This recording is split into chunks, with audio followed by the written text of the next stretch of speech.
I want to start today with a bit of a glitch in the matrix. You know how your brain has these default icons for things? Mm. You hear apple, you picture red. You hear banana, you picture yellow. Well, what happens when I say pineapple? You're picturing that rough, kind of greenish yellow skin, spiky green crown? Exactly, the supermarket pineapple. Mm. But today, we are looking at a source that completely breaks that icon. Ah. We found a blog post from February 2026 that documents a pineapple that is vivid, screaming red. And not, like, painted red. No, not painted, Yeah. biologically red. It looks like something from a sci-fi movie or maybe a texture pack that didn't load right in a video game. It does look a little unnatural, but what we're looking at is Ananas bracteatus. And honestly, the fruit is just the hook. Right. The real story here isn't just about a red pineapple, it's about the person who found it. That's the part that really grabbed me. Yeah. We aren't looking at a National Geographic article or some botany textbook. Yeah. We're looking at a personal blog from a guy named Ong, who describes himself as an old software plumber. And the post is titled, Notes on Gardening, Part 802. Part 802. Part 802. That is just a staggering number of notes on gardening. And that's just one category. Yeah. So today's deep dive is going to be a little different. We're going to analyze this red pineapple and why it's supposedly the ultimate symbol of luck. Okay. But we're also going to kind of reverse engineer the brain of the guy who wrote about it. We're going to see how a software plumber debugs the natural world. I think debugs is the perfect word, too, because when you read this post, he isn't just admiring a flower, he's parsing it. He's analyzing its code. So let's start with the object itself. The source material is basically a field report. Ong is visiting a plant nursery. It's February, so it's right around the Lunar New Year. The festive season, yeah. He's just walking down the rows of plants, and then he spots this anomaly. He calls it novel, which is a really understated way to describe something that looks almost radioactive. It is. Can you describe what he's seeing for us? Because it's not just the fruit color, is it? No, not at all. It's the whole architecture of the plant. So, standard pineapples have those long, sword-like green leaves. Right. This cultivar, the Ananas bracteatus, has foliage that is striped. It has these distinct bands of green and cream and often flushed with pink. It almost looks like syntax highlighting in a code editor where different parts of the structure are color-coded. And the fruit itself, that's the main event. The fruit is the showstopper. In a normal pineapple, you have those individual eyes all fused together.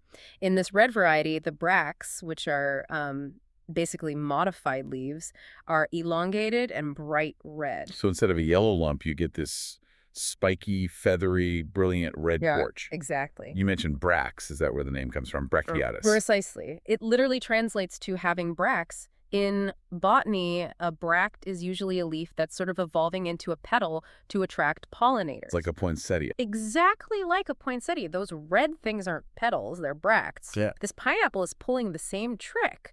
It's pumping its energy into visual signaling rather than, sugar storage. Okay, so it's optimized for display. And that optimization is exactly what caught his eye. He starts breaking down why this plant is so significant for the season. He calls it the ultimate Ong Lai. Now, I know Ong Lai is Hokkien, but walk us through the linguistic code here. This is where botany just crashes right into culture. In the Hokkien dialect, the word for pineapple is Ong Lai. Okay. Phonetically, that sounds identical to the phrase for fortune arrives or prosperity comes. So it's a pun, a linguistic pun. It is, and that's why you see yellow pineapples everywhere during Chinese New Year. Just having one in your house is like putting up a sign that says, welcome here. So the standard pineapple is already a luck magnet. It's got the name. Yeah. And it has the color yellow, which that stands for gold or royalty in Chinese culture. Right. The yellow flesh represents gold, so a normal pineapple is a gold bringer. But Ong points out a bug in that system. A bug. Well, a design flaw, maybe. The skin of a normal pineapple is green or brown. It's not very festive. In Chinese symbolism, red is the power color. Red is joy, luck, all that. Red wards off evil, so the standard pineapple has the gold logic inside. But the casing is the wrong color. Exactly. And this is where the red pineapple becomes the ultimate version. Ong does the math in the post. He realizes this fruit combines the gold symbolism of the flesh with the luck symbolism of the skin. It's a double buff. If this were a video game item, it would have like +10 wealth and +10 luck. He actually calls it a double lucky fruit, a powerful symbol of auspiciousness. It's basically the most efficient delivery mechanism for superstition you can buy in a pot.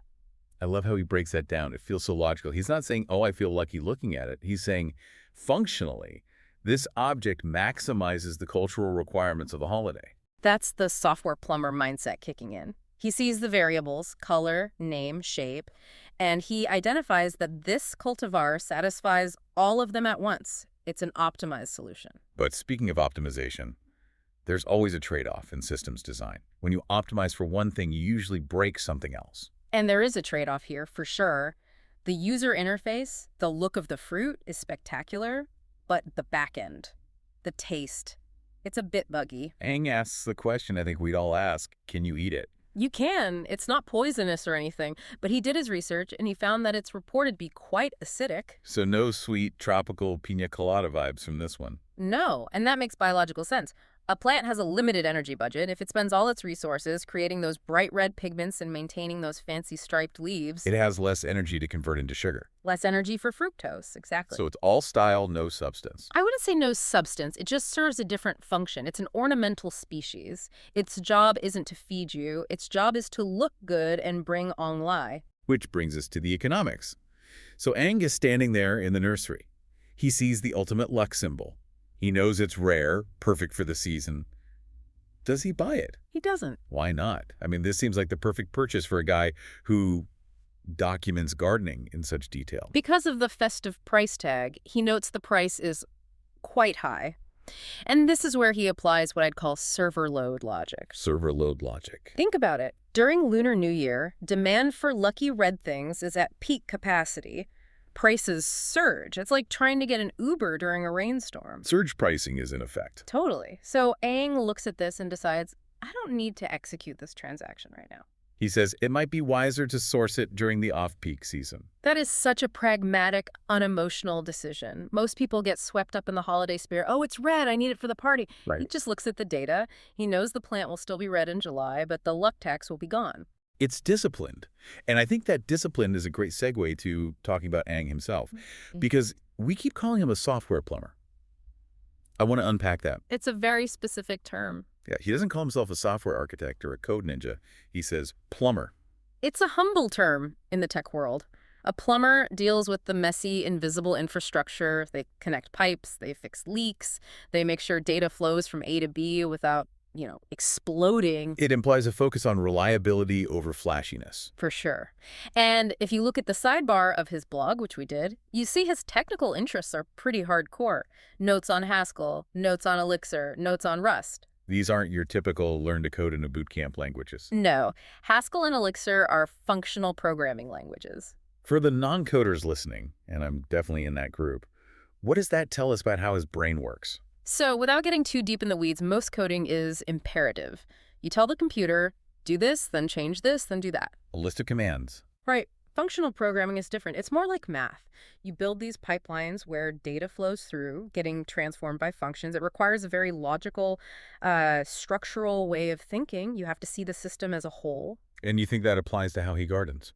Absolutely. A garden is just a biological system. You have inputs, sunlight, water, soil. You have functions photosynthesis, and you have outputs growth, flowers, fruit. So when he looks at the red pineapple, he's seeing the output of a genetic function. I think so. And that explains the Notes on Gardening series. He's treating his garden like a server log. Yes. In software, if something goes wrong, you check the logs. Mm-hmm. Ong is generating logs for his life. Notes on fish keeping, part 192. Notes on photography, part 228. Notes on guitar. He is rigorously documenting the system of his own life. It's the consistency that's a little scary. We look at the archives. In 2024, he posted 732 times. That's more than twice a day. Every single day. That is the open source ethos at work. Explain that connection. I saw he supports the Electronic Frontier Foundation and Wikipedia. How does open source connect to writing about pineapples? Well, the philosophy of free and open source software is that information should be free. Knowledge grows when it's shared. If I write some code that solves a problem, I share it so you don't have to solve it again. Okay. Ong applies that to everything. If he learns that Ananas bracteatus is acidic, he commits that knowledge to the public repository, which is his blog. So he's not blogging for likes. He's not an influencer. Not at all. There's no subscribe and smash that bell energy. It's just yours truly, Ong. It's documentation. He's contributing to the global knowledge base, like how gardeners share seeds. You don't hoard the seeds, you spread them. You spread them so the species survives. He's spreading data. It's interesting to think about gardening as open source.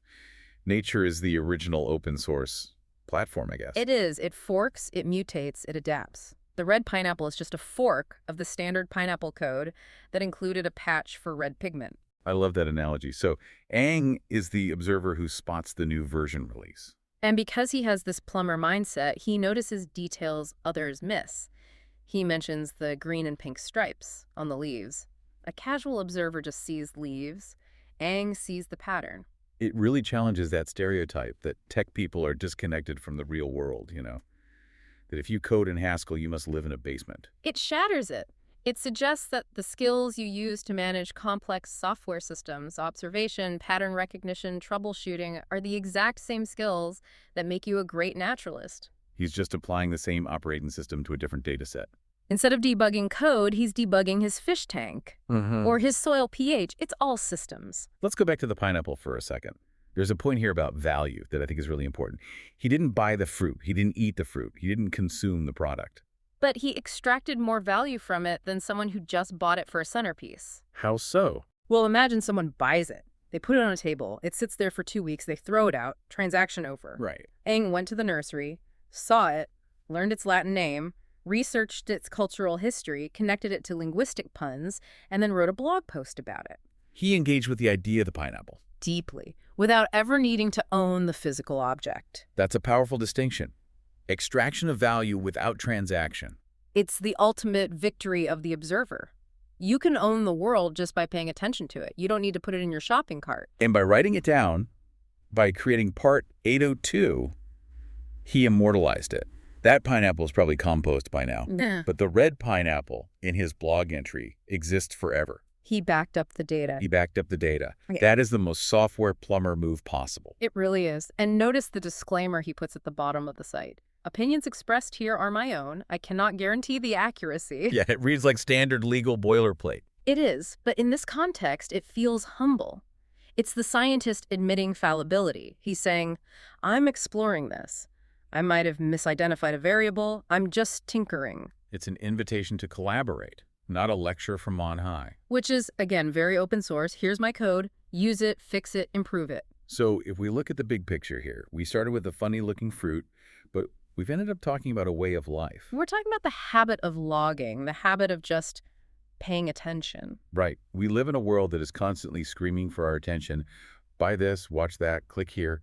Ang's blog feels like an antidote to that. It's slow, it's text-based, it's observant. It's deliberate. He didn't find the red pineapple because an algorithm fed it to him. He found it because he got up, went to a physical place, and walked down the rows looking for glitches. He was scanning the raw code of reality. And when he found something that didn't fit the red fruit in a sea of green, he didn't just shrug, he investigated. So here is the question for you listening, and I think this is the final provocation for this deep dive.